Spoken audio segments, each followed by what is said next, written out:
Salut à tous, la team OL, Thomas M. pour OL Fan TV. Il fait beau, il fait chaud à Lyon. C'est encore l'été, les gones. Lendemain de match de l'Olympique Lyonnais, lendemain de nouvelles contre-performances de l'OL. Malheureusement, franchement, je vous le dis, on a un marathon qui devait commencer par le match contre Amiens. Ensuite, on devait enchaîner avec le Zénith Saint-Pétersbourg et ensuite finir en fin de semaine prochaine contre le Paris Saint-Germain. Ce match était capital après une prestation complètement ratée contre Bordeaux avant la trêve internationale. Et bien cette fois-ci, c'est la même chose qui s'est passée. C'est absolument inquiétant. Je le disais déjà en match de préparation, il y avait très peu de cohérence dans le jeu proposé par Silvinho. On semblait un peu amorphe, on semblait ne pas comprendre un peu ce que voulait faire Silvinho. Certes, il avait établi quelques concepts, notamment surtout bien défendre, avant tout bien défendre, avec une ligne de 4 défenseurs, surtout avec des latéraux qui ne montent pas, et puis essayer ensuite de faire le maximum en contre-attaque. Hier, ça a été encore une fois très compliqué, malgré des actions de grande classe qui ont amené vraiment des beaux buts du côté de l'OL, mais toujours ces mêmes symptômes. Ne pas savoir tenir un résultat, déjouer même complètement à partir de la deuxième mi-temps, ce qui est absolument la même chose que ce qui s'est passé lors du match contre Bordeaux. On fait une première mi-temps, somme toute correcte, et la deuxième mi-temps, personne ne répond. SOS, on ne sait pas si les joueurs sont réveillés, on ne sait pas s'ils ont physiquement ils sont là, s'ils pensent déjà au match de Ligue des Champions, enfin, vraiment beaucoup d'incohérences dans ce match. Silvinho l'a dit lui-même en conférence de presse d'après-match, il se dit préoccupé. Oui, il peut être préoccupé parce que à 3 jours du match de Ligue des Champions contre le Zénith Saint-Pétersbourg, il ne faudra pas se rater. D'ailleurs, je vous ai préparé une vidéo à ce sujet, une vidéo de présentation du Zénith que je vous posterai, je pense, d'ici demain. Eh bien, il faudra vraiment se remuer et il faudra essayer de trouver un concept cohérent, une disposition tactique cohérente et surtout faire des choix forts peut-être au niveau des joueurs. Alors là, le match contre Amiens, Silvinho avait dit avant le match, ce sera uniquement les joueurs qui seront à 100% qui joueront. Alors il avait opté pour un 4-3-3 classique, il ne déroge pas à son 4-3-3, il l'avait dit en conférence de presse. Je jouerai en conférence de presse d'intronisation, je jouerai en 4-3-3. Voilà, c'est ma tactique de base. Et là, il n'a pas dérogé à cette règle avec Anto Lopez dans les cages. Donayer étant blessé, c'est Marcelo qui faisait son grand retour dans le 11 titulaire. Lui qui n'avait pas joué depuis le dernier match de la saison dernière. Il a été associé à Andersen. À droite, Kenny Tete. À gauche, Léo Dubois, qui a pourtant joué en équipe de France. Vous voyez, il l'a mis titulaire. Et capitaine, Léo Dubois, qui est, on s'en rend compte, le vice-capitaine de cette équipe derrière Donayer. Il a joué à gauche pour dépanner. Sentinelle, Lucas Touzard. À droite, Reine Adélaïde. Moi, je voyais Gian Lucas, mais Reine Adélaïde, lui qui a joué avec les espoirs, eh bien, il avait du jus, ça s'est vu, on en reparlera après. Et à gauche, Oussem Aouar, qui revenait de blessures aux adducteurs. Et puis en attaque, il a décidé, Silvinho, surprenamment, de laisser Memphis Depay sur le banc, en prévision de la Ligue des Champions sûrement, et de titulariser Martin Terrier. En pointe, Moussa Dembélé, qui devait répondre sur le terrain à ce qu'a dit son coach, à la frustration qu'avait Dembélé. Son coach lui a dit il faut répondre sur le terrain. Et à droite, Bertrand Traoré a été privilégié, les gones. Donc voilà, une équipe plutôt classique, fringante, même si on n'avait pas véritablement d'arrière-gauche, puisqu'on le rappelle, Koné est suspendu. Et Marsal, on va dire, il est en reprise, et puis c'est un choix du coach. Je pense qu'il n'est pas lui non plus à 100%. Vous voyez, donc une équipe somme toute correcte pour affronter Amiens, qui eux, par contre, Luc Elster, l'entraîneur, a décidé un petit peu d'innover, de surprendre son adversaire en alignant un 4-2-3-1, qui franchement a plutôt pas mal joué pour une équipe comme Amiens, qui est un peu au fond du seau, qui est dans les dernières places du classement, qui n'a pas forcément la confiance, et surtout qui a un nouveau coach, qui a sûrement une nouvelle philosophie, qui ont des joueurs, Amiens, qui ne sont pas forcément eux aussi à 100%. Voilà, donc On avait de quoi faire en tout cas. Statistique générale de ce match, les Gones. 11 tirs côté amiénois, 12 tirs côté lyonnais. On les a laissés tirer 11 fois quand même. Ça, c'est pas rien quand même. Regardez derrière. C'est Fourvière. Ça, c'est un super point de vue. Vous qui aimez bien les points de vue, je suis sympa là. Je suis au Jardin des Chartreux, à la Croix-Rousse, les Gones. 2 cadrés seulement pour les amiénois. Mais 2 buts. 2 buts. Super réussite pour eux. Hein. Nous, on a cadré 6 fois. Alors, au niveau des passes réussies dans le dernier tiers, c'est là où c'est un peu plus inquiétant. C'est la 2e fois consécutive qu'on est battu. 84 passes réussies dans le dernier tiers pour Amiens. 48 seulement pour les Lyonnais. On n'était pas assez haut sur le terrain. On était, je pense, sur un bloc médian ou un bloc bas. C'est absolument hallucinant. 19 centres côté amiénois, on les a laissés centrer 19 fois. Et nous, on a centré seulement 6 fois. Mais avec des latéraux qui ne montent pas ou qui ont pour consigne de rester derrière, c'est compliqué. Au niveau de la possession dans le camp adverse, Amiens nous a encore battus. 58% de possession dans le camp lyonnais pour les amiénois. Et nous, seulement 42% de possession dans le camp amiénois. Là, il y a un véritable problème. 7 passes réussies dans la surface sur 16 pour les amiénois. 5 passes réussies sur 17 dans la surface pour nos lyonnais. C'est faible, très faible. Au niveau des expected goals, dans le jeu, je vais bien séparer dans le jeu et au total. Dans le jeu, Amiens a créé très peu d'expected goals, 0,27. Ils ont été en claire surperformance. Et nous, dans le jeu, on a été plutôt pas mal, notamment dû à une première mi-temps assez bonne de nos Lyonnais, vraiment, où on a marqué, on a fait de l'action-réaction et puis on a été plutôt réaliste dans la surface de réparation. On aurait dû marquer 2,47 buts dans le jeu, on a marqué 2 buts. On est très cohérent par rapport à la qualité de nos occasions, on a eu de la réussite, on a été réaliste, il faut le dire. Et au niveau expected goal total, 0,33 pour Amiens, c'est faible. Et nous, 2,48, vous voyez, 2,48 au total. En seconde mi-temps, on a créé 0,01 expected goals, c'est absolument désastreux. Il va falloir trouver vraiment la raison pour laquelle on n'arrive pas à se créer d'occasions en seconde mi-temps, à jouer tout simplement en seconde mi-temps. Est-ce que c'est physique, est-ce que c'est mental? Il faudra absolument se poser ces bonnes questions. Au niveau des half spaces, je vais vous mettre l'infographie. Eh bien, on a fait 35 passes dans ces half spaces, que ce soit à gauche ou à droite. 20 réussis sur ces 35 passes, 14 dans la zone de pénalty, seulement 6 réussis sur les 14 dans la zone de pénalty, puis une passe décisive, celle de Jeffrey Adélaïde. Au niveau de la zone 14, vous savez, cette zone où vous avez 4 fois plus de chances de marquer si vous passez votre ballon directement dans la surface de réparation. À partir de cette zone 14, pareil, infographie, 17 passes dans cette zone 14, 17 passes, donc 14 réussies, 5 dans la zone de pénalty, donc celle normalement qui vous fait marquer à coup sûr. Eh bien, sur ces 5 dans la zone de pénalty, on en a réussi 3, 0 passe décisive. Vous voyez, c'est pas ce qui est privilégié par l'OL, c'est plutôt de passer par les côtés, les half spaces.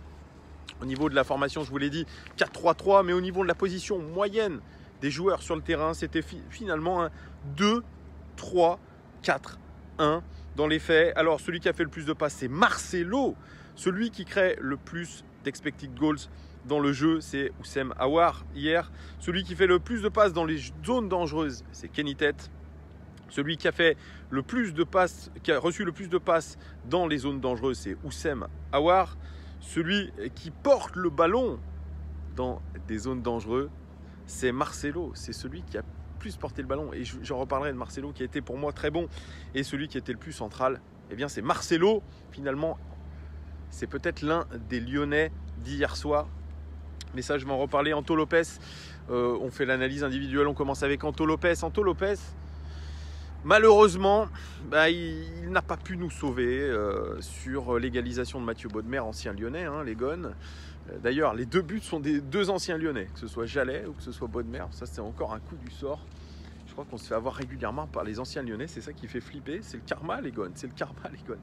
Anto Lopez, il a fait ce qu'il a pu. En tout cas, je pense que sur le ballon de Mathieu Bodmer, c'était très compliqué d'aller le chercher.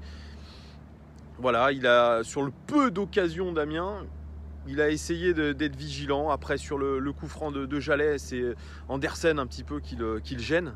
Voilà, qui fait mine de récupérer, de dégager le ballon. Et puis voilà, il y a Anto Lopez scotché sur sa ligne. Bref, il a fait ce qu'il a pu. Voilà, je dirais Anto Lopez, je vais le noter à 6 sur 10. Je ne vais pas mettre 2,5. Il y a un follower qui m'a dit mets des chiffres ronds. Ben, je vais mettre des chiffres ronds. Marcelo, titularisé, comme je vous l'avais dit de nouveau, eh bien, il a été plutôt bon, Marcelo. Moi, je l'ai trouvé serein. Je l'ai trouvé concentré. Et franchement, pour moi, c'était l'un des meilleurs Lyonnais sur la pelouse. 78 passes réussies sur 87 records du match, tout simplement. 9 dégagements, ça on retrouve le Marcelo qui dégage de la tête, qui est présent dans la surface de réparation. 9 dégagements, record du match aussi, tout simplement. Je lui mets la note de 8 sur 10. Vraiment, vraiment, il m'a beaucoup plu, Marcelo. J'avais émis l'hypothèse de le faire jouer à la place d'Andersen. Et pour tout vous dire, c'est la nuit, le soleil et la nuit, le jour et la nuit, pardon. Oh là là, je ne sais plus parler français. Le jour et la nuit avec la prestation d'Andersen qui continue à inquiéter, qui continue à avoir un body language vraiment effrayé, pas serein. Vous le voyez sur son visage, vous le voyez dans sa gestuelle, ça ne va pas. Il n'est absolument pas en confiance. Il a fait une prestation, encore une fois, très terne, timide. On nous avait vendu un joueur déjà à 30 millions d'euros, qui est une recrue extrêmement chère, capable de relancer, capable de dominer ses adversaires de la tête parce qu'il est grand. Eh bien, on est loin de ça. C'est un joueur qui joue principalement latéral, qui fait absolument pas d'effort de vouloir casser une ligne verticale, casser une ligne de... Pardon, là, je sais plus parler. Casser des lignes via une passe verticale, ça non. Voilà, il est toujours dans le contrôle de j'assure ma passe. Mais au bout d'un moment, ça commence à se voir que le joueur n'est pas en confiance. Alors sa seule statistique dans le top 5 des joueurs du match, les deux équipes confondues, 65 passes réussies sur 72. Combien latéral? Au moins 80% du temps latéral. Le duel aérien, je ne vous ai pas mis ça, mais je crois qu'il a gagné un duel sur 2.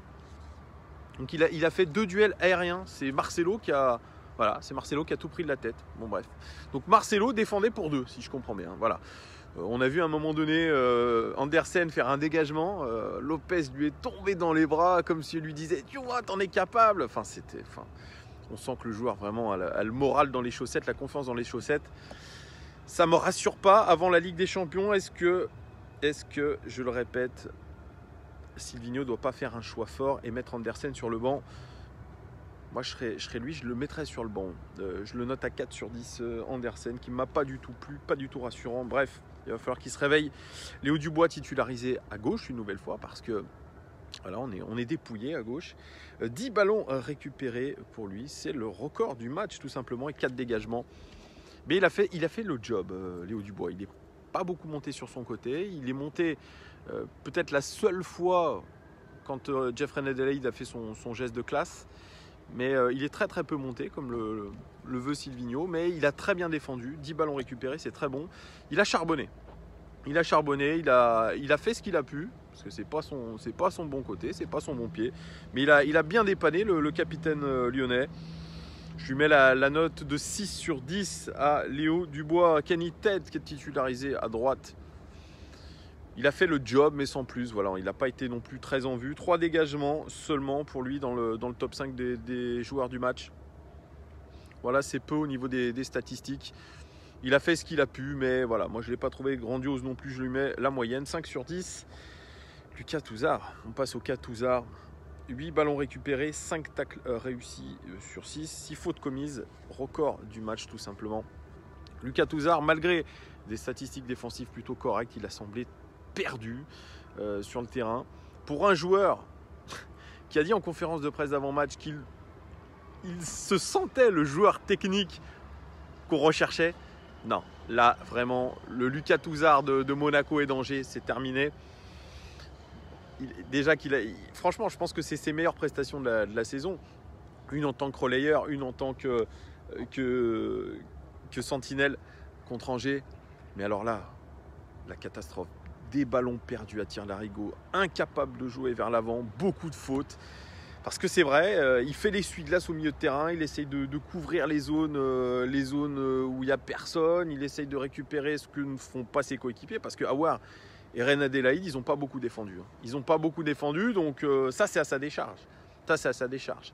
Mais à sa charge, incapable de jouer vers l'avant, incapable d'imprimer peut-être un tempo, parce que je pense dans la tête de Silvinho et de Juninho en début de saison, ils cherchaient un vrai regista. Un Jorginho par exemple, qui joue à Chelsea. Un joueur vraiment techniquement fiable. Et je pense que quand on va jouer contre le Zénith, vous allez voir, au même poste, il y a un jeune Colombien, Wilmar Barrios, et vous allez voir la différence de style entre Touzard et Barrios. Là, non, c'est catastrophique. Si en plus on met dans sa conférence de presse le fait il ait fait, je pense, une erreur en disant que Juninho avait mal communiqué sur son cas. C'est un ami qui me disait que on ne critique pas comme ça son patron ouvertement dans une conférence de presse. Déjà, ça peut être une faute grave. Donc, Lucas Touzard, là, il est en train de retomber dans la nasse. Il n'avait pas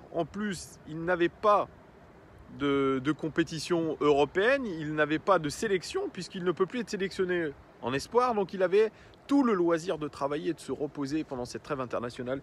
Eh bien, ça a été complètement nul de sa part. Voilà, je le dis, nul. Une prestation qui était très nulle.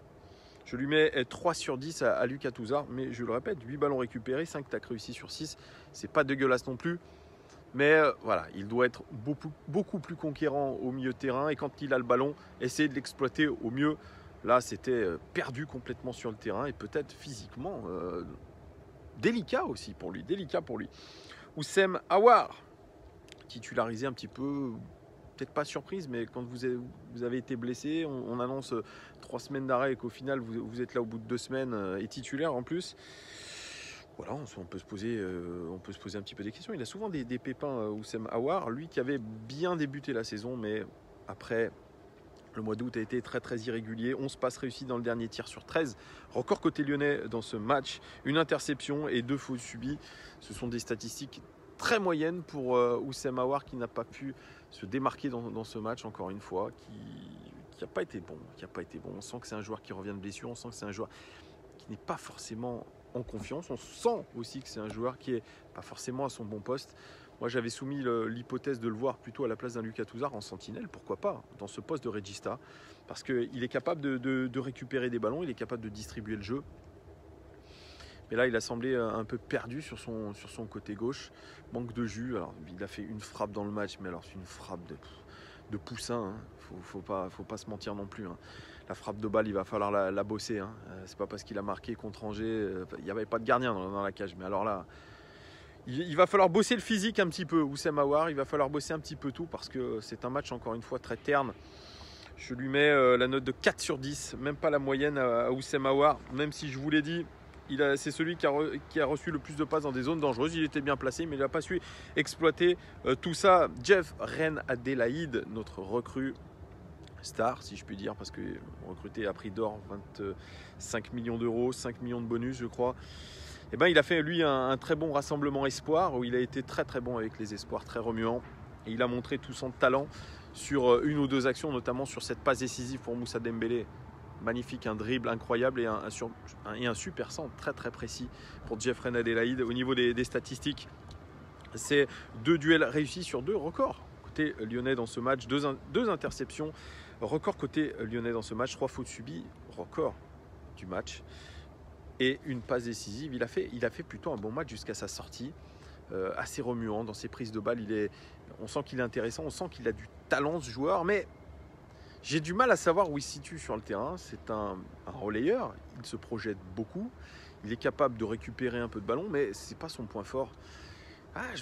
Sincèrement, je le verrais un poil plus haut sur le terrain. Pourquoi pas en meneur de jeu? Tout simplement. Ça peut être pas mal aussi.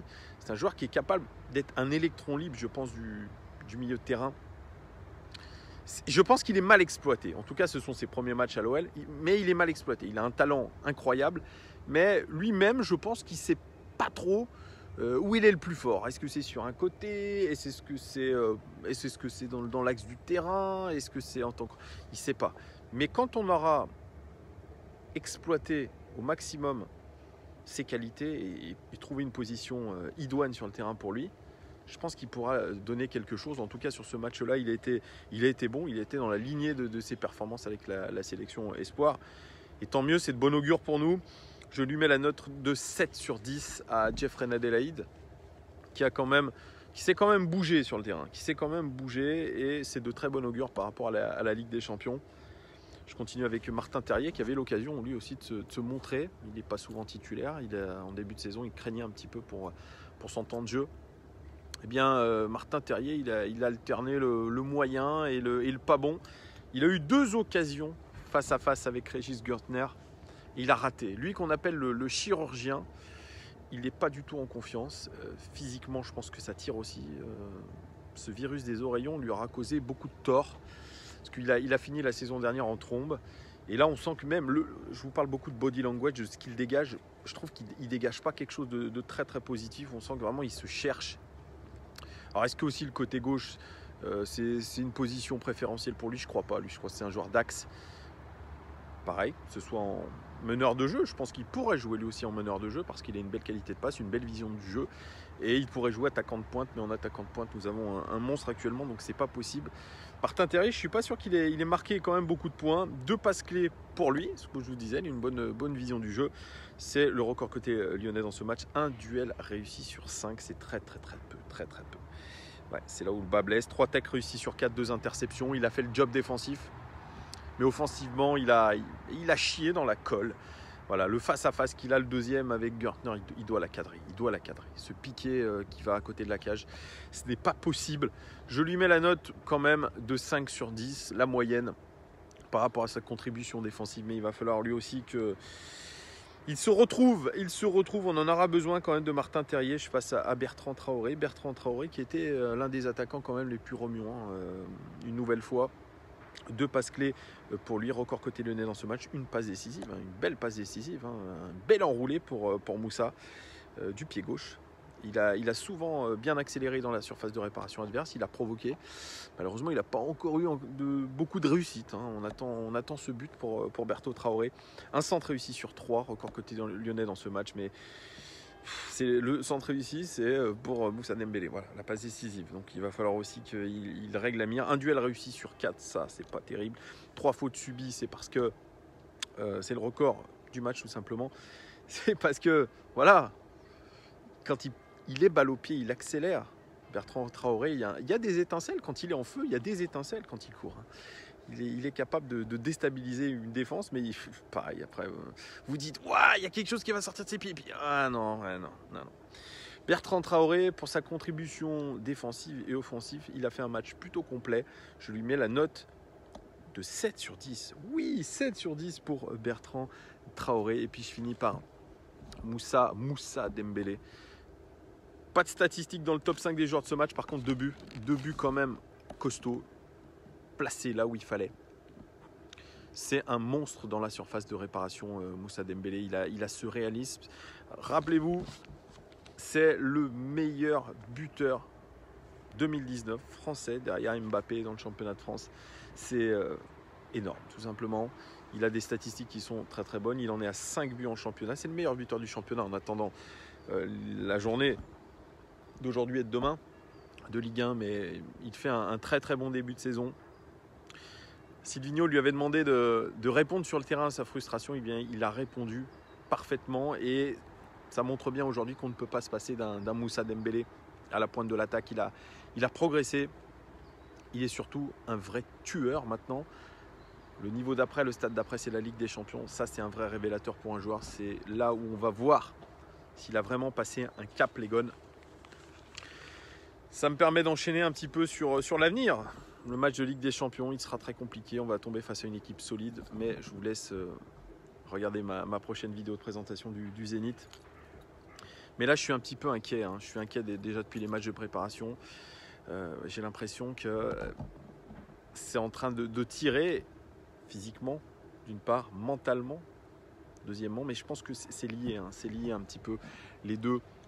Le mental est défaillant. Finalement, on retrouve les mêmes carences que sous l'ère Genesio. On pouvait s'attendre à un choc un petit peu psychologique avec un nouveau coach. Mais vous voyez, je le redis, on a quasiment le même staff que la saison dernière. On a du Cassapa, on a du Coupet, même si Coupet fait un très bon boulot pour les gardiens. On a du Baticle, on a du Da Fonseca à la préparation physique. Il aurait fallu changer tout le staff. C'est ce que voulait faire un Laurent Blanc s'il était venu chez nous. Ça nous aurait coûté cher. Et je pense qu'il y avait un engagement peut-être moral avec certains membres du staff de Bruno Genesio. Donc on n'a pas pu le faire, mais aujourd'hui on est avec un jeune entraîneur qui a du mal à s'adapter au cours de match, qui ne parle pas encore français. Alors ça, rappelez-vous la saison dernière, Thomas Tourelle, enfin c'était il y a 2 ans, il est arrivé il y a 2 ans je crois, Thomas Tourelle, il a parlé très très vite français. Là on a un entraîneur qui est polyglotte mais qui parle toujours pas français, qui communique avec les joueurs via son interprète Cassapa, Claudio Cassapa. Je pense que c'est aussi pour ça qu'on a laissé un peu le même staff en place, parce que imaginez qu'un staff étranger vienne avec que des gens qui ne parlent pas français, avec des joueurs qui ne parlent pas forcément l'anglais. On était un peu dans la mouise, mais là regardez, j'ai l'impression que la mayonnaise ne prend pas. On a des joueurs qui sont apathiques, et la saison dernière, les saisons précédentes, on disait souvent des joueurs ils jouent une mi-temps sur 2. Ben, c'est la même chose, mais je pense qu'il y a vraiment des points communs avec ce qu'on a vécu les dernières saisons. Non pas qu'on dise que Bruno Genesio est un entraîneur fantastique, mais en tout cas, les mêmes carences se voient, les mêmes problématiques se voient. Il y a vraiment un problème dans cette équipe d'animation, surtout au milieu de terrain. Il y a quelque chose qui n'est pas très très cohérent. Je pense que si on arrivait à faire bien jouer tous ces joueurs ensemble, on arrivait à leur faire comprendre peut-être certaines choses, qu'on les prépare beaucoup mieux mentalement et physiquement, il pourrait se passer autre chose. Derrière, moi je pense qu'Andersen, là, il a eu quand même un mois très compliqué. Moi je suis pas pour le laisser titulaire. Pour l'instant, il faut faire jouer une vraie concurrence. Il y a une vraie concurrence. Marcelo doit récupérer une place de titulaire.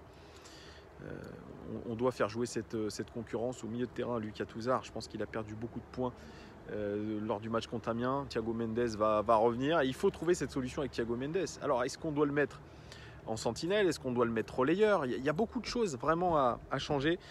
Memphis Depay, mine de rien, il va faire du bien quand il va revenir sur le terrain. Je pense qu'il fallait le faire jouer hier. D'ailleurs, je l'avais mis dans ma compo probable. Quand vous avez un joueur en feu, vous êtes obligé de le faire jouer. Voilà, Memphis Depay, il aurait pu faire du bien, même peut-être un quart d'heure. Donc là, il y a eu aussi, je pense, une erreur de la part de Silvinho.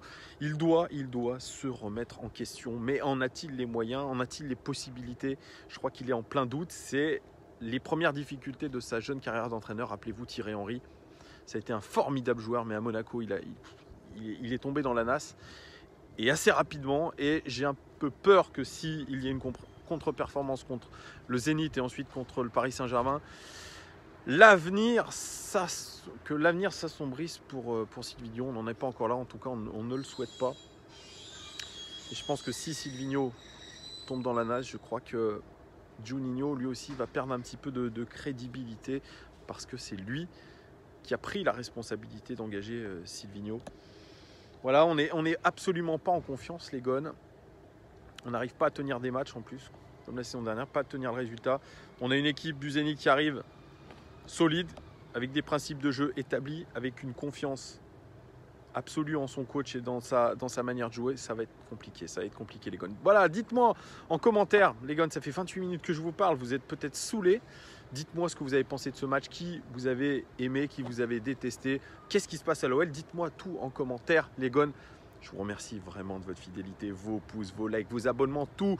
Partagez cette vidéo si vous l'avez kiffé. Puis je vous souhaite un bon week-end. À très très bientôt, les Gones. Ciao, ciao.